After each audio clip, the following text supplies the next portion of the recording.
Good afternoon, everyone, and welcome to the inaugural series of Robust, Rigorous Minds and Robust Discussion.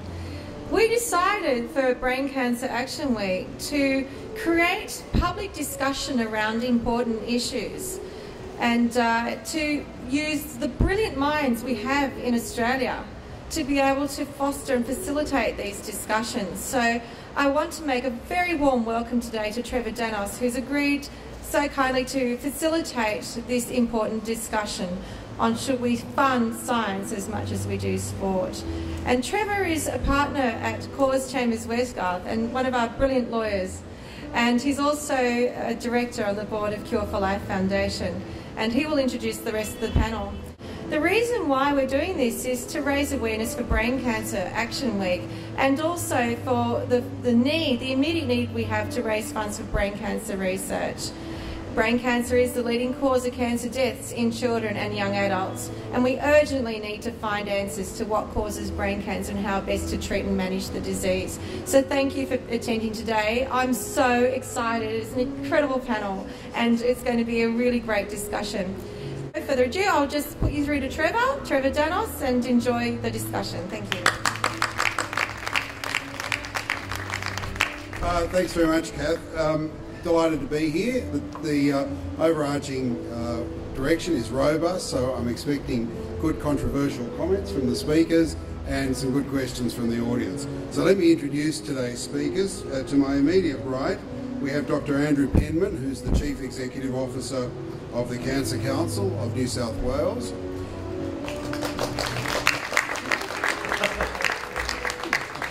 Just like the Q&A on Channel 2, we applaud everything and everyone. To his right, we've got Keri Huxley, who is former political advisor, former mayor of Woollahra, and mother of Julian Huxley, who had brain cancer and has survived and has returned to sport, and brings a really interesting perspective to the identification, diagnosis, treatment and survival. And to her right, we have a man who needs no introduction, but I'll introduce him anyhow. Dr. Charles Teo, who is Associate Professor at the University of New South Wales, a very prominent neurosurgeon in Australia and overseas, and the founder of Cure for Life Foundation, which is dedicated to raising funds for brain cancer research. So the topic... The topic today is, should science receive as much government funding as sport? For those who are around in 1976, the Montreal Olympic Games, if you can remember, Australia's medal tally at the Montreal Olympic Games was 0 gold, 1 silver and 4 bronze. We came 32nd in the world. Very different to how we went at the Beijing Olympics, where we came 6th overall in the gold medal tally. One of the government's responses to the disastrous sporting results of the Montreal Olympic Games was to establish the Australian Institute of Sport. That was established in 1981. A lot of funding went to the AIS, and you now look at the results going from 32nd in the world to 6th in the world. So my first question is to Andrew Penman. As a medical and scientific researcher, can we do for medical and scientific research what the Australian Institute of Sport has done for sport? Look, I think it's a fascinating precedent. What did the government do? It said, look, this is a country that is about sport. Sport is into the mother's milk of this country. It's an area where we should have significant comparative advantage. We should be able to wallop the socks off every country at sport. So we're going to make an investment, and we're going to realise that comparative advantage. Now, I would say, I don't know what the right level of funding for sport is.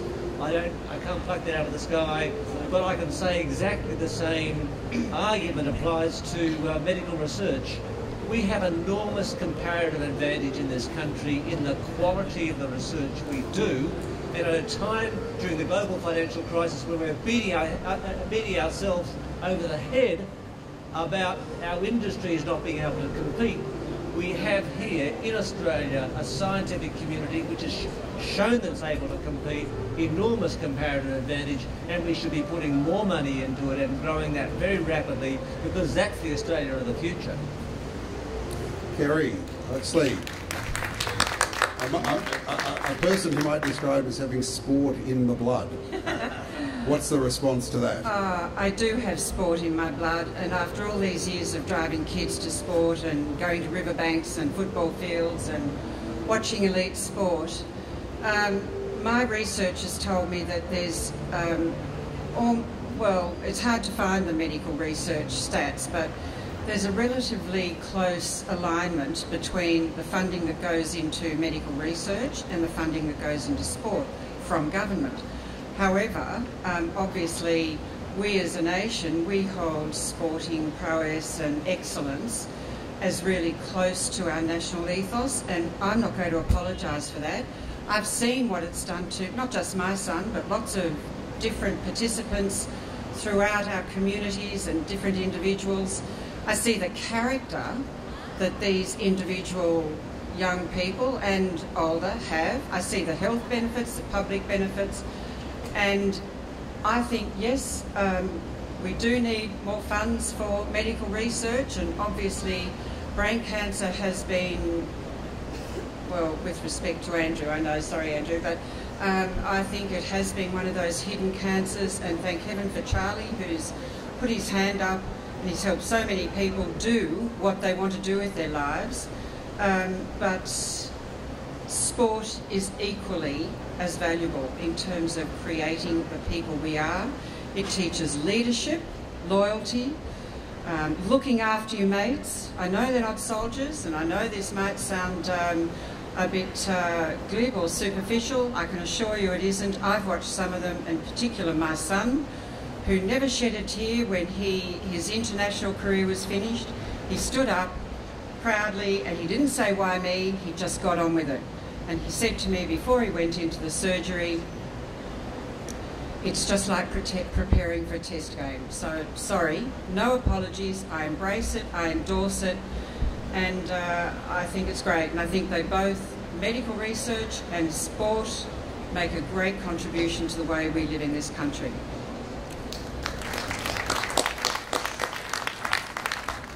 So Charlie, let me remind you of some of the great eradications of diseases. In the 50s and 60s, focus was given to the eradication of the polio virus. We've now got the Gates Foundation working on the eradication of malaria. Can we eradicate cancer, and what will it take? So you're absolutely right. When a disease impacts a lot of people, then it will correspondingly induce a lot of interest and funding.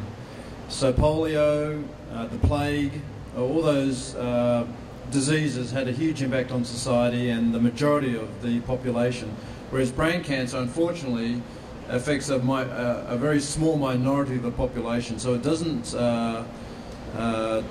get the same attention or the same funding as those diseases that you mentioned. But the short answer to your question is yes, we will find a cure for brain cancer if we put the funding into it. It's trying to get the public to understand that from a relative point of view, the amount of funding that you require is very small. I'm not saying that we should take away the funding from sport or the arts, and I'm not saying we should take away the funding from other diseases apart from brain cancer, but we should correspondingly put the same amount of effort into brain cancer as we do its impact on society. Now, if you look at the impact of brain cancer on society, it ranks number 1 in PYLs, or person years lost.